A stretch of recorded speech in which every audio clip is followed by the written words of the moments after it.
ಪೂರ್ತಿಯಾಗಿ ಈ ರೀತಿಯಾಗಿ ಮಡ್ಚ್ಕೊಳ್ತಾ ಬನ್ನಿ. ಮಡ್ಚ್ಕೊಂಡು ಇದನ್ನ ನಿಮ್ಮ ಪರ್ಸ್ನಲ್ಲಿ ಇಟ್ಕೊಳ್ಬೇಕಾಗುತ್ತೆ ವೀಕ್ಷಕರೇ.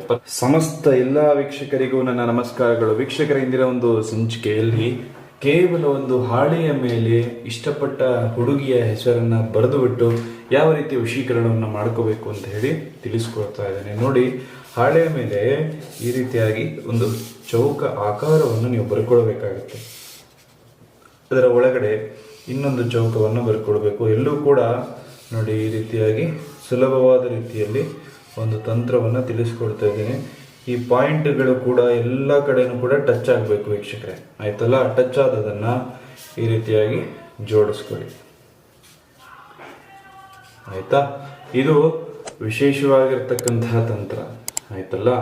ಅದನ್ನ ಯಾವುದೇ ಕಾರಣಕ್ಕೂ ಕೂಡ ಕೆಟ್ಟ ಕೆಲಸಗಳಿಗೆ ಉಪಯೋಗಿಸಬಾರದು. ಕೇವಲ ಒಳ್ಳೆ ಕೆಲಸಗಳಿಗೆ ಮಾತ್ರ ಅದನ್ನ ಉಪಯೋಗಿಸ್ಕೋಬೇಕು. ನೋಡಿ, ಇಲ್ಲಿ ಸಿ ಆಕಾರವನ್ನ ಬರಿಬೇಕು. ಇಲ್ಲಿ ಈ ಕಡೆ ಉಲ್ಟ ಸಿ ಆಕಾರವನ್ನ ನೀವು ಬರ್ಕೊಳ್ಬೇಕಾಗತ್ತೆ, ಆಯ್ತಲ್ಲ.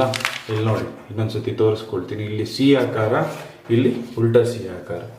ಈ ಸಿ ಆಕಾರವನ್ನ ಇಲ್ಲಿಗೆ ತಾಗಿಸ್ಕೋಬೇಕು. ಇದರಲ್ಲಿ ನೋಡಿ, ಕೆಳಗಡೆದು ಮೇಲೆ, ಮೇಲ್ಗಡೆದು ಕೆಳಗೆ, ಆಯ್ತಾ. ಎಕ್ಸ್ ಚಿಹ್ನೆ ಬರುತ್ತೆ. ಆಮೇಲೆ ಇದನ್ನ ನೇರವಾಗಿ ತಾಗಿಸ್ಕೋಬೇಕು, ಆಯ್ತಾ. ಗೊತ್ತಾಯ್ತಲ್ಲ. ಮೇಲ್ಗಡೆದು ಕೆಳಗೆ, ಕೆಳಗಡೆದು ಮೇಲೆ, ಇದನ್ನ ನೇರವಾಗಿ ತಾಗಿಸ್ಕೊಳ್ಳಿ. ಈ ರೀತಿ ತಾಗಿಸ್ಕೊಂಡ ನಂತರದಲ್ಲಿ ನೀವು ಇಷ್ಟಪಟ್ಟ ಸ್ತ್ರೀಯ ಹೆಸರನ್ನ ಇದರ ಮೇಲೆ ಬರೀರಿ, ಆಯ್ತಾ. ಸ್ತ್ರೀಯ ಹೆಸರನ್ನ ಇಲ್ಲಿ ಬರ್ಕೊಳ್ಳಿ. ಪುರುಷ ಆಗಿದ್ರೆ ಪುರುಷನ ಹೆಸರನ್ನ ಕೆಳಗಡೆ ಬರ್ಕೊಳ್ಳಿ, ಆಯ್ತಾ. ಇಲ್ಲಿ ನೀವು ಪುರುಷ ವಶೀಕರಣ ಮಾಡ್ತಾ ಇದ್ರೆ ಪುರುಷನ ಹೆಸರನ್ನ ಕೆಳಗಡೆ ಬರೆದು ಮೇಲೆ ಸ್ತ್ರೀ ಹೆಸರನ್ನ ಬರೀರಿ. ಸ್ತ್ರೀ ವಶೀಕರಣ ಮಾಡ್ತಿದ್ರು ಕೂಡ ಸ್ತ್ರೀ ವಶೀಕರಣ ಮೇಲೆ ಬರೆದು ಪುರುಷನ ಹೆಸರನ್ನ ಕೆಳಗಡೆ ಬರ್ಕೊಳ್ಳಿ. ಆಮೇಲೆ ಈ ಒಂದು ಮಂತ್ರವನ್ನ ಬರೀಬೇಕು ಇದರ ಮೇಲೆ. ಏನಪ್ಪ? ಓಂ ಅರ್ಹಂ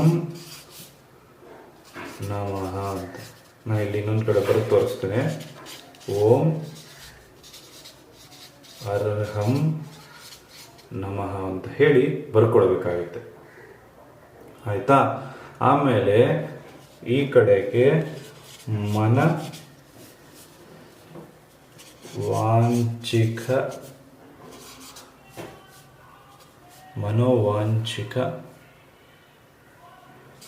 ಕುರು ಕುರು ಸ್ವಾಹ ಅಂತ ಹೇಳಿ ಬರ್ಕೊಳ್ಬೇಕು. ಈ ಕಡೆ ಹೇಳುತ್ತೀನಿ, ಅದನ್ನ ಸರಿಯಾಗಿ ಕೇಳ್ಕೊಳ್ಳಿ. ಮನೋವಾಂಚಿಕ ಕುರು ಕುರು ಸ್ವಾಹ ಅಂತ ಹೇಳಿ ಬರ್ಕೊಳ್ಬೇಕು.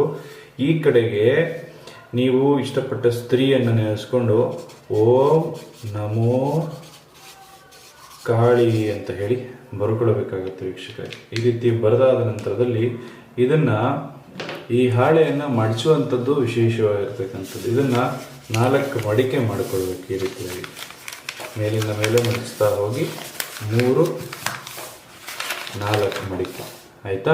ಈ ರೀತಿಯಾಗಿ 4 ಮಡಿಕೆಯನ್ನು ಮಾಡಿಕೊಡಿ. ಯಾವುದನ್ನ ಯಾವ ರೀತಿ ಬರೆಯೋದು ಅಂತ ಗೊತ್ತಾಗಲಿಲ್ಲ ಅಂದರೆ ನೀವು ಅದನ್ನು ತಿಳ್ಕೊಳ್ಬೋದು, ಏನು ತೊಂದರೆ ಇಲ್ಲ, ಆಯಿತಾ.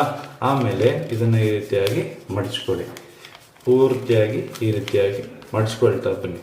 ಮಡಿಚ್ಕೊಂಡು ಇದನ್ನು ನಿಮ್ಮ ಪರ್ಸ್ನಲ್ಲಿ ಇಟ್ಕೊಳ್ಬೇಕಾಗುತ್ತೆ ವೀಕ್ಷಕರೇ. ಪರ್ಸ್ನಲ್ಲಿ ಇಟ್ಕೊಳ್ಬೇಕಾಗುತ್ತೆ. ಎಷ್ಟು ದಿನ ಇಟ್ಕೋಬೇಕು? 3 ದಿನ ಇಟ್ಕೋಬೇಕು, ಆಯ್ತಲ್ಲ. ಇದನ್ನ ನೀವು ಇಟ್ಕೊಂಡಿದ್ದೆ ಆಯ್ತು ಅಂದ್ರೆ ನೀವು ಪ್ರತಿದಿನ ಇದನ್ನ ತೆಗೆದು ಅದರಲ್ಲಿ ಏನೇನಿದೆ ಅದನ್ನ ನೋಡಿ ವಾಪಸ್ ಮಾಡಿಸಿ ಹಾಗೆ ಪರ್ಸ್ನಲ್ಲಿ ಇಟ್ಕೊಳ್ಬೇಕು. ಇದನ್ನ ಒಂದು ಹುಣ್ಣಿಮೆ ದಿನ ಪ್ರಾರಂಭ ಮಾಡ್ಕೊಳ್ಳಿ. ಖಂಡಿತವಾಗ್ಲೂ ಮುಂದಿನ ಹುಣ್ಣಿಮೆ ಬರುವಷ್ಟೊತ್ತಿಗೆ ಆ ಸ್ತ್ರೀ ನಿಮಗೆ ವಶೀಕರಣ ಆಗಿರ್ತಾರೆ, ಆ ಪುರುಷ ನಿಮಗೆ ವಶೀಕರಣ ಆಗಿರ್ತಾರೆ. ಸುಲಭವಾದ ತಂತ್ರ ಮನೆಯಲ್ಲೇ ಯಾವ ರೀತಿ ಮಾಡೋದು ತಿಳಿಸ್ಕೊಟ್ಟಿದ್ದೀನಿ. ಎಲ್ರಿಗೂ ಒಳ್ಳೆಯದಾಗಲಿ, ಎಲ್ರಿಗೂ ಶುಭವಾಗಲಿ. ಸರ್ವೇ ಜನ ಸುಖಿನೋ ಭವಂತು. ನಮಸ್ಕಾರ.